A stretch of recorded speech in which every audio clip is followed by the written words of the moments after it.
Crime detection ratio Bihar కంటే దారుణం అయిపోయింది తెలంగాణ. బీహార్ కంటే దారుణం. బీహార్ అంటేనే అందరూ దేశంలో లాస్ట్ అనుకుంటారు. కానీ రేవంత్ రెడ్డి ఏడాది పాలనలో క్రైమ్ డిటెక్షన్ రేషియోలో బీహార్ కంటే కూడా తెలంగాణ వెనుకబడిపోయింది. ఇట్లా ఉంటే ఎవడన్నా కంపెనీ వాడు వస్తాడా? ఇక తెలంగాణకు పెట్టుబడులు పెడతారా? ఇలా ఎందుకంటే హోంమంత్రిగా కూడా ముఖ్యమంత్రి ఉన్నాడు. ఏమనంటే తెలంగాణ పోలీస్ లోగో మార్చినాం.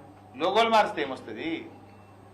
తెలంగాణ బతుకుదెరువు మారుస్తా అని చెప్పిన రేవంత్ రెడ్డి తెలంగాణ తల్లిని మారుస్తా, పోలీస్ లోగోను మారుస్తా, తెలంగాణ సింబల్ మారుస్తా, ఇంకేదో మారుస్తా అంటాడు. గివి మార్చుడు తప్ప నువ్వు మార్చిందేంది? నువ్వు చెప్పిందేమో తెలంగాణ ప్రజల జీవితాల్లో కొత్త వెలుతురు తెస్తా, బతుకు తెరువు మారుస్తా అన్నావు. కానీ నువ్వు మారుస్తున్నదేమో టీజీని టీఎస్ ను టీజీ చేస్తా, తెలంగాణ తల్లిని మారుస్తా, తెలంగాణ పోలీస్ లోగో మారుస్తా, తెలంగాణ రాష్ట్ర సింబల్ మారుస్తా. దీంతో ప్రజల జీవితాలు మారుతాయా? ప్రజల బతుకు తెరువులు మారుస్తా అని చెప్పినావు కదా నువ్వు చేస్తున్నదేంటి?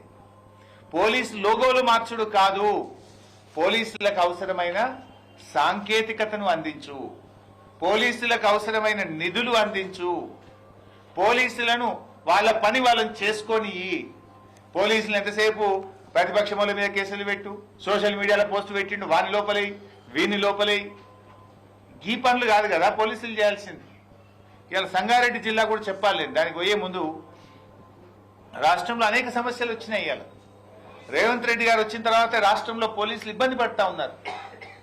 ఇంతకుముందు టీఏ ప్రతి పోలీస్ కానిస్టేబుల్ కానీ, ఎస్ఐ కానీ, ఏఎస్ఐ కానీ, హెడ్ కానిస్టేబుల్ కానీ కేసీఆర్ ప్రభుత్వం నెలకు 15 రోజుల టీఏ ఇచ్చింది. రేవంత్ రెడ్డి వచ్చినాక దాన్ని 7 రోజులకు తగ్గించాడు. పరేషాన్ ఉన్నారు పోలీసులు పాపం. 15 రోజులు 7 రోజులకు తగ్గించాడు. सरेंडर लीव पैसలు 3 किस्तिल पेंडिंग ఉన్నాయి. संगारेड्डी में कोई कांस्टेबल को पूछो, आप स्टेट में कोई जिला में जाके पूछो, 3 सरेंडर लीवल पेंडिंग ఉన్నాయి.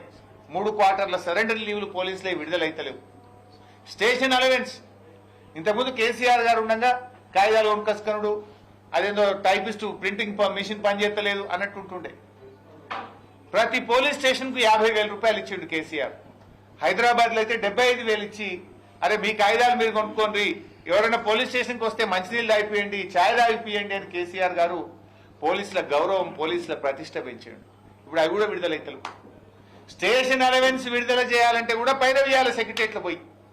ఎవరైనా సిఐ పైరవి చేస్తానో లేకపోతే ఆ పర్సెంటేజ్ ఇస్తే ఆ పోలీస్ స్టేషన్కి వస్తున్నాయి, మిగతా పోలీస్ స్టేషన్లకు వస్తలేవు. ఇప్పుడు మళ్ళీ పాత పద్ధతి, ఎవరైనా దొంగలు రౌడీ షీటర్లు ఉంటే ఆ రౌడీ షీటర్, అరే భయ్ మా ప్రింటర్ పని చేస్తలేదు కొనుక్కరా, అరే భయ్ మా అదేదో కాగితం వైట్ పేపర్లు అయిపోయినాయి కొనుక్కరా, గాడికి వచ్చింది మళ్ళీ పాత పద్ధతికి వచ్చింది కథ. ఎందుకు విడుదల చేస్తలేరు అని నేను అడుగుతా ఉన్నా. పాపం ఆరోగ్య భద్రత నెలకు 300 కట్టాడు ప్రతి పోలీస్ కానిస్టేబుల్. ఆయన కుటుంబ సభ్యులకు, తల్లిదండ్రులకు అనారోగ్యం అయితే ఆరోగ్య భద్రత కార్డు ఉంటే భరోసా ఉండేది. ఏ రోగం వచ్చినా కూడా మంచిగా వైద్యం చేయించుకొని వద్దురు. కానీ ఇప్పుడు ఆరోగ్య భద్రత ఆరోగ్యశ్రీ కంటే అధ్వానం అయిపోయింది. పోలీసులకు ఉన్న ఆరోగ్య భద్రత కార్డు ఆరోగ్యశ్రీ కంటే అధ్వానం అయిపోయింది. అది పట్టుకొని పోతే బెడ్స్ ఖాళీ లేవని అదే కొడుతున్నాడు దవాఖానలో. నేను అడుగుతున్నా రేవంత్ రెడ్డి గారిని, ఈ ఏడాది కాలంలో ఆరోగ్య భద్రత కింద ఎంతమంది సిబ్బందికి ట్రీట్మెంట్ ఇచ్చారు, ఏ ఆసుపత్రుల్లో ఇచ్చారు, ఎంత డబ్బు కట్టారో వైట్ పేపర్ విడుదల చేయండి. చేయరు మీరు. పాపం ఇలా ఆరోగ్య భద్రత కార్డులు పనిచేయక కుటుంబ సభ్యులు వాళ్ళ ఆరోగ్యం దెబ్బతింటే అప్పుల పాలవుతున్నారు మా పోలీసులు. రిటైర్ అయిన పోలీస్ కానిస్టేబుళ్లకు, ఎస్ఐలకు కూడా పైసలు వస్తలేవు. వాళ్ళు దాచుకున్న ఆరోగ్య భద్రతలో కొన్ని డబ్బులు సేవింగ్స్ ఉంటాయి, వాళ్ళ సొంత డబ్బులు జీతంలో కట్ అయితే పిల్లల చదువులకో ఇంటి లోనుకో తెచ్చుకుంటారు. ఆ డబ్బులు కూడా విడుదలైతలేవు. ఇవాళ హోంగార్డులకు పర్మనెంట్ చేస్తా, మీకు జాబ్ సెక్యూరిటీ ఇస్తా, మీకు బేసిక్ పే ఇస్తా అని రేవంత్ రెడ్డి హోంగార్డులకు మాట ఇచ్చిండు, మేనిఫెస్టోలో పెట్టిండ్రు. ఇవాళ హోంగార్డులకు చెప్పిన మాట అమలైతలేదు, బేసిక్ పే వస్తలేదు, 1వ తారీఖు జీతం అంతకంటే వస్తలేదు. హోంగార్డుల జీతం 20 తారీఖు, 10 తారీఖు, 15 తారీఖు వస్తున్నది. హోంగార్డులకు పెంచుతానన్న జీతం ఇంతవరకు పెంచలేదు. ఏక్ పోలీసింగ్ అన్నాడు. అరే అందరికి ఒకటే ఉండాలి కదా, సమాన పనికి సమాన వేతనం, నేను హెడ్ కానిస్టేబుల్ కుటుంబంలోకి వెళ్ళి వచ్చిన, మా అన్న కానిస్టేబుల్ ఉండే, నాకు పోలీసు వాళ్ళ కష్టాలు తెలుసు, నేను ఏక్ పోలీసింగ్ తెస్తా అని రేవంత్ రెడ్డి మాట్లాడాడు. పాపం ఆ తెలంగాణ స్పెషల్ పోలీసులు టీజీఎస్పీ పోలీసులు ఏమైంది ఏక్ పోలీసింగ్, మాకు ఏక్ పోలీసింగ్ పద్ధతి తెస్తా అన్నావు కదా రేవంత్ రెడ్డి గారు, తెమ్మంటే 10 మందిని ఉద్యోగాల నుంచి డిస్మిస్ చేసిండు, 39 మందిని సస్పెండ్ చేసిండు.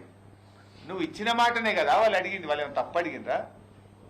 ఏమైంది ఏక్ పోలీసింగ్ అని నేను అడుగుతా ఉన్న పోలీసుల పక్షాన. నువ్వు ఎన్నికల్లో ఇచ్చిన హామీ అమలు చేయమని అడిగితే ఉద్యోగాల నుంచి తీసేస్తావా? బీఆర్ఎస్ పార్టీ పక్షాన్ని డిమాండ్ చేస్తున్నాం, డిస్మిస్ చేసిన 10 మంది టీజీఎస్పీ పోలీసులను తిరిగి ఉద్యోగాల్లోకి తీసుకోవాలి, సస్పెండ్ చేసిన 39 మందిని వారిని తిరిగి ఉద్యోగాల్లోకి తీసుకోవాలని చెప్పి కూడా బీఆర్ఎస్ డిమాండ్ చేస్తుంది.